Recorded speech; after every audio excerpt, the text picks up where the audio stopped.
Viewers, চলে আসলাম FD kitchen থেকে আবারও নতুন একটা ভিডিওতে আপনাদেরকে স্বাগতম জানাতে। হয়তো এতক্ষণে বুঝে ফেলেছেন আমি কি বলতে চাচ্ছি। আজকে আমি দেখাবো বাটা মাছ কিভাবে ভেজে খায় আর কিভাবে রান্না করলে খুব মজাদার হয়, সেই রেসিপিটা আপনাদের কাছে শেয়ার করব। তো কোথাও যাবেন না, ভিডিওটা না টেনে দেখার অনুরোধ করলাম, কারণ ভিডিও টেনে দেখলে তাহলে আপনারা পুরো রেসিপি পাবেন না, তখন অনেক রকম সমস্যা হবে, রান্না করতেও সমস্যা, বোঝারও সমস্যা। সেই জন্য সাথে থাকুন। চলুন তাহলে শুরু করা যাক আজকে বাটা মাছ কিভাবে ফ্রাই করি। রেসিপি শুরু করার আগে যে অনুরোধটা করব, চ্যানেলটা এখনো যারা সাবস্ক্রাইব করেন নাই, পেজে ফলো দেন নাই, তারা অবশ্যই পেজে ফলো দিবেন আর চ্যানেলটা সাবস্ক্রাইব করবেন, যাতে পরবর্তী ভিডিওগুলো খুব সহজেই আপনারা পেয়ে যান। তাহলে শুরু করে দিই। এখানে আমি 500 গ্রাম বাটা মাছ নিয়েছি। এখন কেটে নেব, ধুয়ে পরিষ্কার করে আবার আপনাদের মাঝে ফিরে আসব। তো বাটা মাছগুলো আমি ধুয়ে এভাবে কেটে নিয়েছি।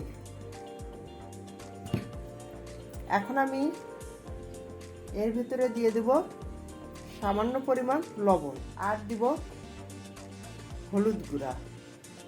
আমি যদি সবজি দিয়ে এই মাছ রান্না করি সেক্ষেত্রে কিন্তু শুধু লবণ আর হলুদ দিয়ে মেখে নিয়ে তেলে ভেজে নিয়ে সেটা সবজি দিয়ে রান্না করব। সামনের শীত আসতেছে, তো এরকম শীতের মধ্যে বেগুন, সিম, টমেটো দিয়ে এই বাটা মাছ দিয়ে রান্না করলে কিন্তু অনেক মজাদার। আমি অবশ্যই একটা সামনে ভিডিও দিব। লবণ, হলুদ আর এরপরে যে উপকরণটা দিব তা হলো সামান্য পরিমাণ শুকনো মরিচের গুঁড়া। এরপর দিব সামান্য পরিমাণ ধনিয়ার গুঁড়া, হাফ চামচেরও কম দিলাম যেহেতু মাছের পরিমাণ কম। আর দিলাম জিরার গুঁড়া। এখন আমি সব উপকরণগুলো দিয়ে একসাথে আবারও মেখে নেব, ভালো করে মেখে নেব যাতে লবণ সব মাছেই সমানভাবে ভরে যায়। এখন আমি তেলের মধ্যে ভেজে নিব। ভিউয়ার্স, আমি চুলা ধরিয়ে তাতে প্যান দিয়ে রান্নার রেগুলার যে সাদা সয়াবিন তেল আমি হাফ কাপের মতো দিয়েছি আর 1 মিনিটের মতো জাল করে তেলটা গরম করেও নিয়েছি। এখন আমি 10 মিনিট আগে যে মাছটা সবকিছু দিয়ে ম্যারিনেট করে রেখেছিলাম সেটা তেলের ভিতর দিয়ে দিলাম। একটু ফাঁকা ফাঁকা করে দেব যাতে উল্টাতে সুবিধা হয়। আমি প্রথম দিকে মাছের মাথাগুলো যেদিকে দিয়েছি জায়গা বাড়ানোর জন্য মাথার দিকে মাছের লেজগুলো দেব আর লেজের দিকে মাথা দেব যাতে জায়গাটা বেড়ে যায়। 2 থেকে 2.5 মিনিট মিডিয়াম আঁচ দেওয়ার পরেই চুলাটা মিডিয়াম আঁচ রেখেছি, তাতে মাছ হয়ে গেছে এক পাশ। আমি আর এক পাশে হওয়ার জন্য উল্টিয়ে দেব।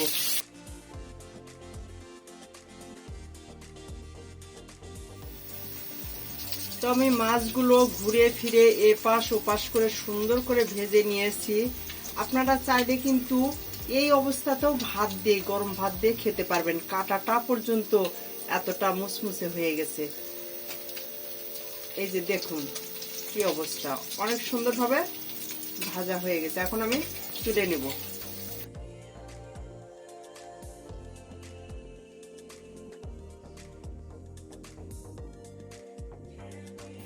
এখন আমি তেলটা নষ্ট করব না, এই তেলের ভিতরেই দিয়ে দিব বাকি উপকরণ। আমি ওই তেলটার ভিতরেই দিয়ে দিলাম পেঁয়াজ কুচি। 1 মিনিট পেঁয়াজটা ভেজে নেব তেলের ভিতরে এভাবে। এরপর দিলাম রসুনের 4টা কোয়া, যেটা থাকে কোয়া কুচি। একই সাথে 3টা কাঁচামরিচ কুচি দিয়ে দিলাম। ঝাল লবণ আপনারা আপনাদের স্বাদ মতো খাবেন।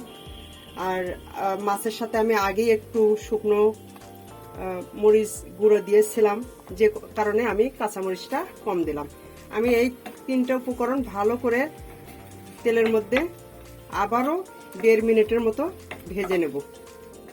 ফিরে আসলাম 1.5 মিনিট পর। তো দেখুন পেঁয়াজ, কাঁচামরিচ আর রসুন সুন্দরভাবে ভাজা হয়ে গেছে। এই পর্যায়ে আমি দিব সামান্য পরিমাণ ধনিয়া আর জিরার গুঁড়া দিব, সামান্য পরিমাণ লবণ স্বাদ মতো, কারণ মাছেও আমাদের লবণ দেওয়া আছে। এখন শুধু লবণ দিব এই পেঁয়াজের জন্য, মরিচের জন্য। আমি পেঁয়াজের সাথে এগুলো একটু মিশে নেব নাড়াচাড়া করে। এরপর দিয়ে দেব ভেজে রাখা মাছগুলো। মাছগুলো পেঁয়াজের মধ্যে এভাবে মিশে নিব। এরপর আর একটি উপকরণ থেকে গেছে, সেই উপকরণটা এখন আমি এর ভিতরে অ্যাড করে দিব। এটা হলো ধনিয়ার পাতা কুচি, ভালো করে ধুয়ে এভাবে কুচি করে রেখেছি, দিয়ে দিলাম। আসছে শীতে, আমার একটাই অনুরোধ, এভাবে একবার মাছ খেয়ে দেখবেন। অনেকেই এই বাটা মাছ কাটা মনে করে খেতে চায় না, কিন্তু এইভাবে ভেজে যদি খেতে বসেন, আমি বলছি আর অন্য কোনো তরকারি নেবেন না আপনারা। তো ভিউয়ার্স, এইরকম একটা রেসিপি আপনাদের কাছে কেমন লাগলো আপনারা না খেলে বুঝতে পারবেন না। খেয়ে অবশ্যই কমেন্ট বক্সে জানাবেন কেমন লাগলো।